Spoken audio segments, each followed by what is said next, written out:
मार्ग में नारद जी मिले। नारद जी ने कहा, बेटा विमाता की बात का क्या बुरा मानना? बेटा जंगल में शेर रहते हैं, तुम्हें डर नहीं लगता? तो नारद जी से बोले, बाबा, बोले क्या? बोले मैं क्षत्रिय हूं, मुझे शेर से डर नहीं लगता है। अच्छा बेटा एक बात बताओ, तुम इतने छोटे हो, तुम्हें भगवान कैसे मिल जाएंगे? बेटा बड़े बड़े ऋषि मुनि और महात्मा इतना तप करते हैं, तब भी नहीं मिलते।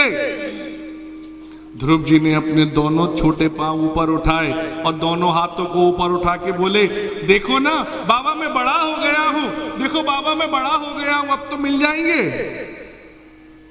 नारद जी धीरे से बोले, बेटा अब कहां जाएंगे? अब कहां जाएंगे? इतना आहो बल क्षत्रिया नाम। नारद जी से बोले, बाबा एक बात बताओ। बोले कहा? बोले तुम नारद जी हो ना? बोले हाँ हाँ।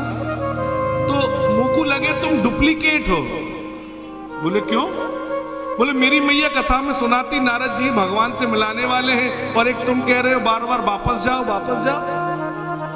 इतना सुनना था? नहीं लाला, अब तो मैं भगवान से जरूर मिलाऊंगा। मधुबन में छोड़ दिया है, अब मधुबन में तप कर रहे हैं, और इतना विकराल तप किया।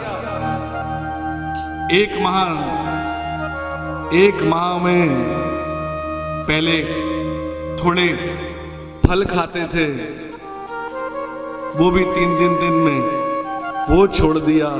द्वितीय मास में 6 दिन में केवल तृण पाते थे, वो छोड़ दिया। तीसरे मास में केवल 9 दिन में पानी पीते थे, वो छोड़ दिया। चौथे मास में 12 दिन में केवल वायु पीते थे, वो छोड़ दिया। 5वें मास कहा कि ये जो सांस लेता हूं इसमें मेरा जप रुकता है। नारद जी ने मंत्र दिया था, ओम नमो भगवते वासुदेवाय। और इस प्रकार तप करते करते वायु को रोक लिया। तो भगवान वायु ने कहा, जो भक्त के काम नहीं आती ऐसी वायु बहना बंद हो गई।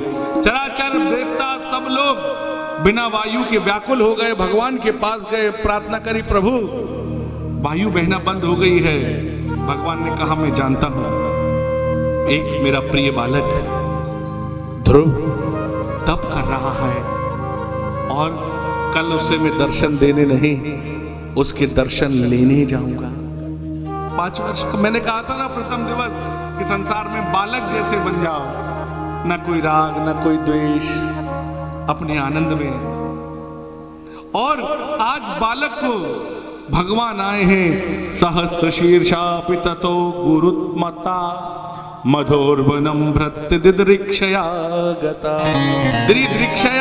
दृदृक्षण इच्छा, अपनी इच्छा से गए हैं, और अपनी इच्छा से जब दर्शन करने गए तो ध्रुव जी के हृदय में तो दिखने लगे।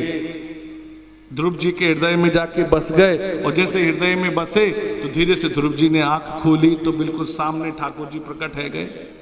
जैसे ही ठाकुर जी प्रकट है गए, ध्रुव जी ने कहा, मेरी मैया ने सब तो बताया पर ये तो बताया नहीं कि भगवान आ जाएंगे तो कहना क्या है। तो क्या था? ध्रुव जी की बात हृदय में बैठने समझ गए, तो क्या करा? भगवान ने अपना शंख कृतांजलि ब्रह्ममयेन कंबुना स्पर्श बालम कृपया कपोले, शंख लगा दिया। सारा वेद ज्ञान आ गया, और वही ध्रुव स्तुति करने लगे। योऽन्तः प्रविश्य मम वाचमिमां प्रसूक्तां संजीवयत्तखिल शक्तिधरा स्वधाम्ना अनयांश हस्त चरण श्रवण त्वगादि प्राणान्नमो भगवते पुरुषाय तुभ्यम्। योऽन्तः प्रविश्य मम वाच, हे जगदीश्वर मेरी वाणी में, मेरे हस्त में, इन सब इंद्रियों में प्रवेश कर कर योऽन्तः आप प्रवेश आए तो ये चेतना युक्त हो गए।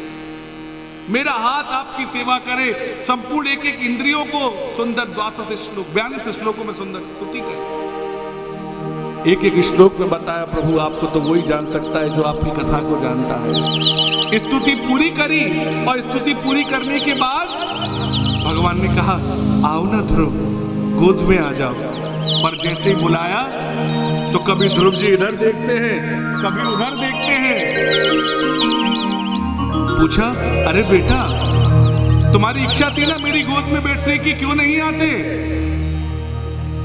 ध्रुव जी बोले, एक बार पिता की गोद में बैठने गया था ना, एक बार मैं अपने पिता की गोद में बैठने गया था तो वहां एक विमाता ने मुझे रोक दिया था।